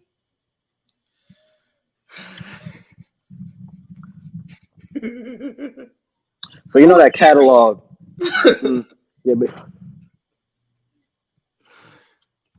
I love it here. I love it. Carrying that man. Christian. Listen, I'm not going to take anything away from Edge. Everybody knows I'm Christian over Edge, but I will say that Christian was always the better pure wrestler of the two. He was always the more subtle of the two, and he didn't have to do that much to get his name in that conversation. And when he did go over the top, people knew his name. And for a guy like Christian, because I know that's your wrestler of the week, Christian, what he could do with Jack Perry, the possibilities there. That's right. His catalog in AEW is ridiculous to the point where it's just like some of the matches you forget are some of the best matches the company had. And a lot of people, because of that work rate mentality, think, oh, it has to be all the high spots and crazy moves. No. Work rate exists in many different forms. And Christian's ability to elevate and to build and to get to certain points makes a lot of wrestlers, that brings out a lot of wrestlers you don't think, like even him and Matt Hardy. Like that match on paper is not something you'd want to see. You go back and watch it. It was very solid. Him and Matt Sydal. Him and Kazarian off his first match was a highly anticipated match. So much so that the people in the back were coming out in the crowd to watch him. And then you take the raw potential of Jack Perry, who at this point is already proven he will do what he needs to do. It's actually kind of Cody Rhodes like the way that he be sacrificing himself sometimes for these angles. So, and who was one of Cody Rhodes' best opponents in WWE? Christian. So we at the point where, yeah, me and Kiki are on the same page here. Our wrestlers of the week about to put out one of the best matches at Revolution. Our wrestler of the week. Yeah, our wrestler of the week. Yeah, that's Jack Perry and Christian. About to kill it. Randy, who is your wrestler of the week? Well, I have wrestlers of the week, so I got Ariel Fox and Top Flight. They're probably my favorite trio to watch, man. Like every time they come out, it's just hot. Like everything is so high octane. Like they're fun. Like when they come out, like Dante and his brother, like they're fun to watch. Like especially on Rampage, like they're my favorite thing to watch on Friday nights. Like if I know they got a match on Friday night, or especially on Rampage, and I tune in when I see them, whether they're the first match of the night or the main event, like I just love watching them because you know you're gonna be high flying, all this great stuff, and they just have great energy. Like wrestling's about energy and about having fun. Yeah, like you said earlier, you need your comedy, you need your seriousness, you need your, you need your stuff in between. But when you need your fun, like that joy, those boys got that joy, man. So like seeing three black men going out there and just go crazy, man, it's a fun thing for me to watch. Tyler, like he about to share the tears. You said that it's that joy. Because I'm happy for all the troubles they've had as a team in terms of the unfortunate injuries, as we mentioned. And then AR Fox is like, he's just been here for the longest time, and he's finally getting his big break. A lot of people in AEW getting a big break along that Eddie Kingston line. But AR Fox, now he has a niche. Now he can just sit here and mentor these two boys on top of everyone else who's been giving them advice. And he could just go out there and show everybody what they've been missing for the past decade plus. So it's just like... And he's a coach. So he don't have to be in the ring. He's still going to get paid. I know that's right. I hope I have that vertical down the road. I hope I can do half of what they do. Man, this is ridiculous. They up in the lights. No Booker T. My wrestler of the week is Christian. Ty already explained it for me because that's our wrestler of the week. So he explained it. What y'all it's want, Christian. bro? I don't. When I heard the song, I jumped up. I started screaming. Like, why did you cry when Edge won the Royal Rumble? It wasn't because Edge won the Royal Rumble. It's because Christian came back at the Royal Rumble. Y'all didn't expect that. Y'all didn't see that I coming. did. I was so happy. Yeah. I almost dropped my phone. I couldn't afford to get a new one. I had to hold it. There was no reason. He's looking for his peeps. He's just out here. Why did he have so many jackets? I don't understand why he has it. Like, he's just, and he, in every way, he's killing this evil. Like this, I don't know how to. Y'all don't understand. I miss the hoodie though. Like the hoodie Christian be jumpsuit Christian was fire. But let me tell you something right now. With the velour suits. Yes, but do you understand this evil Professor Christian? Why does he have so many jackets? There's no reason for. Do we have that photo of him in that crimson jacket just out here for blood? Do we have that? I hope we have that, because this is what he does, man. When that term he said, "Did I ask you a question, Little John?"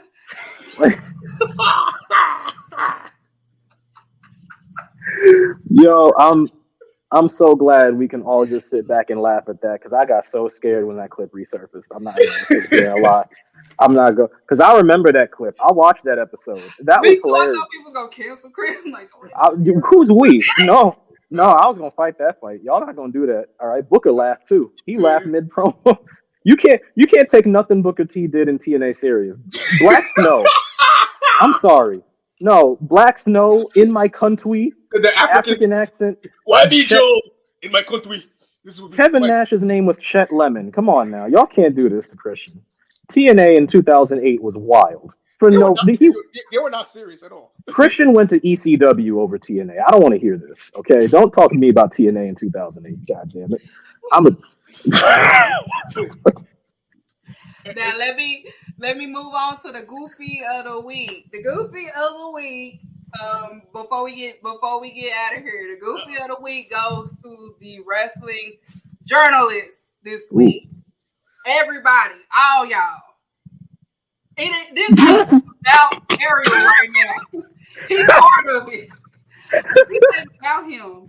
We already knew he was goofy. Okay, this.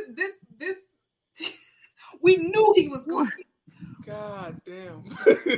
We knew Ariel was goofy from that. Like, we knew this already. Okay, this ain't no shocking. But I want to say that it's more like Ariel that is out there.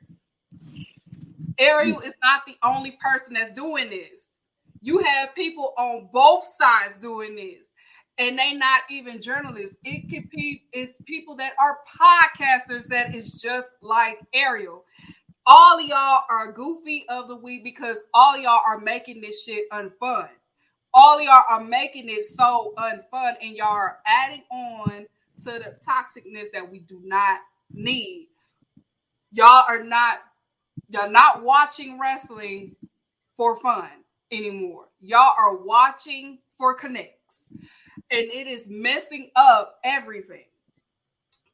But backstory to the people that are confused on what happened with the Tony Khan and Ariel situation. Boom. Okay, take it back. Y'all remember when Ariel had an interview with Tony Khan, and he was asking Tony Khan about things that Tony Khan could not discuss due to an investigation with the media screen. Journalism 101, everybody knows you're not supposed to do that. Even if they don't tell you not to answer certain questions, you as a journalist know if it's under investigation, you do not ask about it because they can easily sue you for that. You can get a lawsuit for that. If you went to college, they told y'all that. If you did any type of journalism, even if it was in high school as an elective, they taught y'all that, okay? So, basically, he did that. Tony Khan couldn't answer the questions. He had to move on from, him trying to get dirt. He used that and said that Tony Khan was unprofessional with him, blase, blase, blase. But we cannot take that, we take that with a grain of salt because he called Sasha Banks unprofessional when she didn't want to answer certain things that he was asking that he wouldn't have asked Becky Lynch. We know how that go, okay? People do that. They ask certain people certain things that they know they wouldn't ask certain people. Anywho, fast forward, we see Ariel at the Undisputed thing in the crowd as one of the ring announcers or whatever. Tony got his lick back on Twitter and basically called him a fraud. Because I guess when he wanted to interview with him, he, told him what he wanted to hear so he can get that interview. Ariel's not Goofy of the Week because it's more like him that nobody's talking about. What I saw today on the timeline, I saw a bunch of Ariels talking about Ariel. Like, you do the same thing that he's doing. The only difference is you know how to hide your hands better when you throw your rocks. Prior to him, he's showing you, he letting it be known. And I also want to put y'all into some more game. Y'all have to understand, and I've said this before on my show, Trips he knows how to sell water to a well, okay? He knows how to get certain people to be on his side. He knows how to get his pawns. You know how he knows how to get his pawns? Because a lot of people in the wrestling community, especially that are journalists or podcasters, are weak-willed, and they will do anything to get to a certain level or to get access or to get connections. He prized off the weak-willed people. I put a post on my Instagram. People were saying, "Oh, Tony is being a baby, blase, blase, blase." Y'all have to understand. If you ain't paid attention to the things that Trips has been doing under the table, Trips sent William Regal over there. Trips also sends different type of reporters over there. And I said William Regal because when William Regal did that interview last month, when he said that he thought when he was going to go over there, he was going to get a talent job, like be over the talent. That's when I was like, oh, Trips sent that man over there. He sent that man over there to spy on the talent that they want to try to grab for over there. That's what he did. He's sending people over there subliminally. I said that wrong, but it's okay. Y'all know what I meant. He sent people over there. Basically, Ariel is Nick Khan's pawn. People are sending their pawns over there to mess up what he's doing.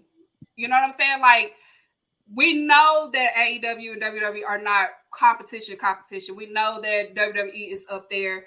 AEW is the second behind because they getting to that point.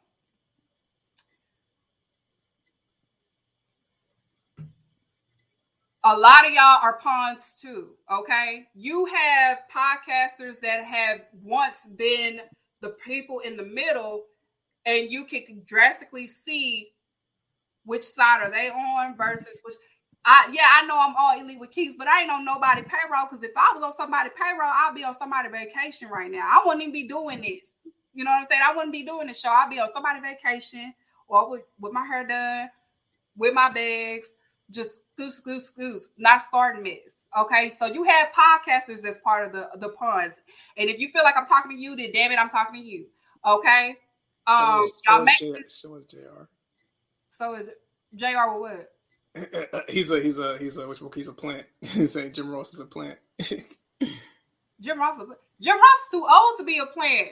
He's too old selling barbecue. Jim Ross, first of all, Jim Ross didn't choose to get fired. That was all Michael Cole. That's why he don't like that man. Okay, Jim Ross did not ask to be fired. Y'all love Michael Cole. Michael Cole did some dirt to get where he's at. Oh, yeah. Michael Cole did some dirt to get where he's at. And if you want proof, which WrestleMania it was that they asked Jim Ross to come back to commentate, and Michael Cole was fucking mad. He was tight? Oh, I think it was a Punk match at 20. What, the 20? Was it the one with Roman and Taker at Dallas? No, it had to be. No, it was the one that he fought Triple H the second time. Oh, 28. In that cage. In Orlando, yeah, in Hell in a Cell. Yeah. So, Orlando. Yeah, Jim Ross didn't didn't ask to be fired.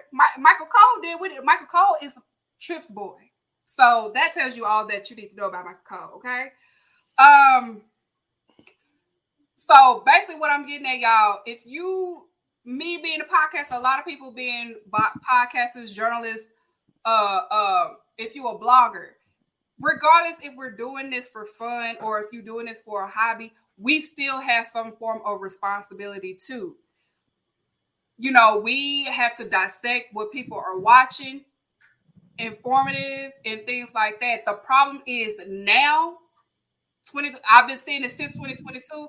The problem is people are scared to lose connections, so they start spewing out everything. They are, most of y'all have cult followings anyway. So you start spitting out everything. Y'all are just being so toxic. It's a lot of y'all acting just like Ariel. Ariel he done secured the bag that he wanted. Been secured the bag. Y'all doing this for free. Y'all doing this just to know a wrestler? Just to still sit in the nosebleed? Y'all not even sitting front row. Y'all don't even be front row. Y'all still gotta pay for y'all own flight to get anywhere. Are they paying for y'all flights? So what is y'all doing this for? Because it's not even about wrestling no more. Y'all done made it about yourselves. Y'all done made it about your own intentions. This shit is not even fun no more. Ariel secured the bag. Ariel dick ride and got his bag secured. Y'all dick riding, y'all getting what? Retweets? That's it. What is we doing? What is we doing? So yes, if you a content creator or a journalist or a blogger and you are part of this fiasco, you are goofy of the week. Y'all are making this unfun. Like, it's people that used to be fans of certain people. They're not even fans of y'all no more. Y'all are losing the sauce. Y'all losing it because y'all are all about not losing your connections. You trying to gain some connections and you're being pawns. Especially if you black. If you black and you starting to tweet and act like a robot, acting like Ariel, you think they care about y'all enough? They ready to throw y'all under the bus. Y'all gonna be the first one to throw under the bus. The first, not the second. Y'all gonna be the first. So what y'all doing? You can't talk about Ariel if you were Ariel. Ariel secured the bag.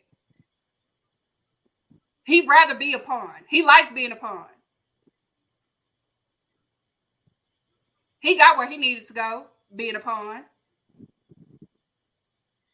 Y'all being pawns for free. Okay? So do better.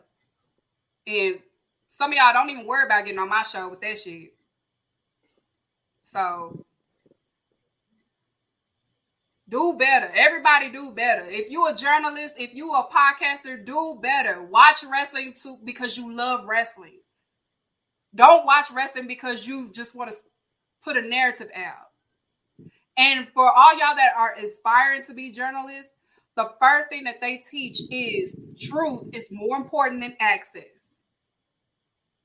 These wrestling journalists do not care about truth. They just care about their access. They just care about you clicking the link first. They just care about putting it out first. That's not journalism. Y'all are literally just popular people with credentials at this point. Y'all not even real journalists. I don't even think y'all went to school. And if you did go to school, I'm pretty sure your professor's shaking their head because they know they ain't teaching you that. They ain't teach you that.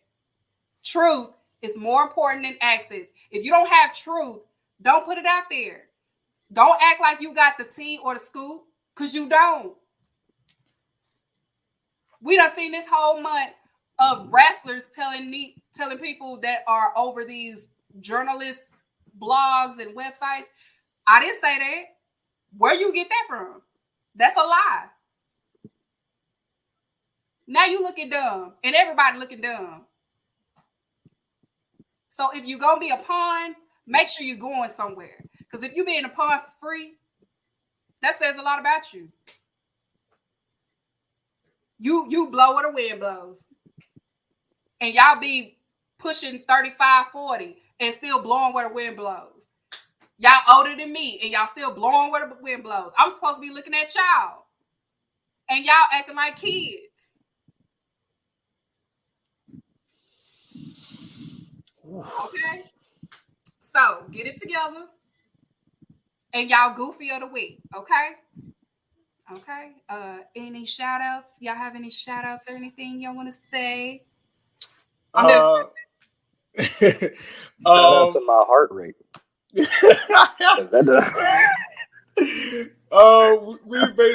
just dropped our brand new episode. We just dropped it today. Our editor in chief, the Golden Child, who's upstairs. We talked about Adam Cole and how to reingratiate him into AEW. We had some alternatives. We talked about him basically spinning the block with the Bullet Club type of situation, possibly Jay White showing on AEW. So we might have that coming. Obviously, this is our last week doing audio recordings. We're moving to a live show beginning March 4th on every Saturday at 2 p.m. We're under the Sports Hit List brand. So it's a black-owned brand hosted by our podfather, Carl Coulange. Shout out to the Haitian. So what's his name? Carl Coulange. Oh, okay. Yes, that's okay. That's I thought you that's said something else. I'm just like, what's going on? That's the Podfather. So he does all types of other shows. There's another AEW show called the AEW Injection. It comes right after AEW on Wednesdays at 10 p.m. So check that out on the Sports Hit List Network. Zach Droll does an incredible job. They do also do a show called Loyal to the E. Sometimes my Podfather's a little too loyal to the E. But I also do all NBA shows as well on there. I do the Homers podcast separate from the Sports Hit List with my boy Rob, who's on the Dan Patrick Show. We're going to come back this week. This week on the broadcast, we have Brian H. Waters from the Wrestling Realm, so we're going to chop it up when we record this week before we go live. So that's just what's going on with the Backstage Brawl so far. My fellow peeper, do you have a shout out? I mean, Randy said everything that I could have possibly said. I'm being Randy right now. I agree with Randy. I think that I'm playing. I agree with Randy. I love you, man. That's family. He's my family. I gotta mess with him. But no, I'm happy I could be here with y'all today. This was an awesome experience. First time being on here. Please check us out. Check out our next episode. Shout out to Christian's jacket. And I got nothing else better to say, really. Yes, make sure y'all follow Backstage Brawl. I'm pretty sure most of y'all do on Facebook. They are probably one of the largest wrestling page on Facebook. Yeah. Also, my brother dropped the article a couple months ago in terms of like wrestling fandom. I posted it on Twitter. You guys got to check it out. If you are a wrestling fan, my brother's a really good journalist. He's an awesome pen. Please check it out. I'll post a link tonight and tomorrow, so you guys can definitely get a chance to read it. So just wanted to plug that for my brother up there. So, yeah. Make sure you follow Backstage Brawl on all your social sites. Y'all don't have a TikTok, right?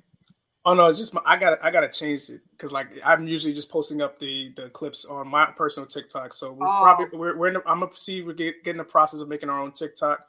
But for the most part, we're just on Facebook, Instagram, and Twitter. So. Yeah, follow Backstage Brawl. They are another great podcast. They was one of the first to have me on their shit. So it's always love for Backstage Brawl. They gave me my platform first, and it's all nothing but love for them. Always love. Make sure you follow me on Twitter, Instagram, and TikTok. And also, if you're my friend on Facebook, hey y'all. Every Mondays we are live. I'll be here next Monday. I have two special guests, some rappers. We're going to have some rappers next week. Yeah, some rappers next week. So tune in next week. Make sure you tune into Dynamite and make sure you tune in to Rampage. And like I said, y'all, if you are part of the content world and journalists, we all have a responsibility, regardless if it's a hobby or not. So you have to be careful because we have large followings, and it's a lot of people that have they don't think for themselves. So be careful because we do have an audience. Cater to your audience and remember why we did this in the first place. Do not lose track of why we did this in the first place. Because some of y'all are losing focus. Focus. We gotta focus, okay? That's it. May put up my getaway, Graham, please. You're gonna like this one. You're gonna like this one. Okay.